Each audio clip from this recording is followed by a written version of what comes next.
بسم الله الرحمن الرحيم. ألف لام ميم. تنزيل الكتاب لا ريب فيه من رب العالمين.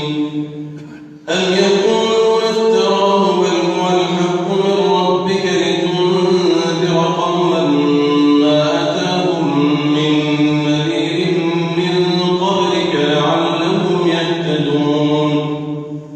الله الذي خلق السماوات والأرض وما بينهما في 6 أيام ثم استوى على العرش. ما لكم من دونه من ولي ولا شفيع أفلا تتذكرون. يدبر الأمر من السماء إلى الأرض ثم يعرج إليه في يوم كان مقداره 1000 سنة مما تعدون.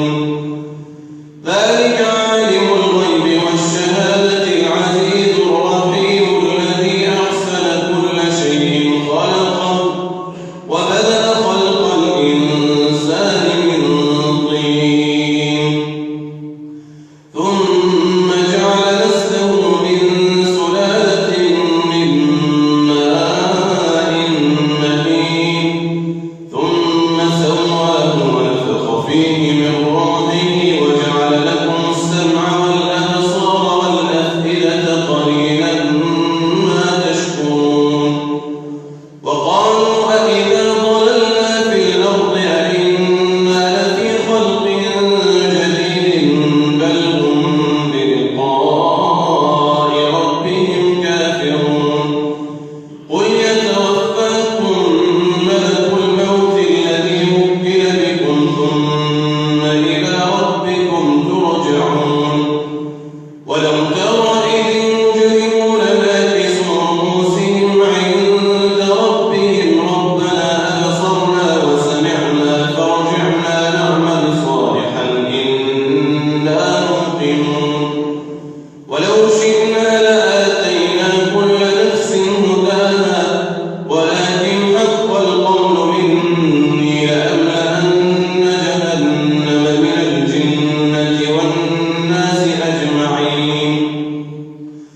فذوقوا بما نسيتم لقاء يومكم هذا إنا نسيناكم وذوقوا عذاب الخلد بما كنتم تعملون.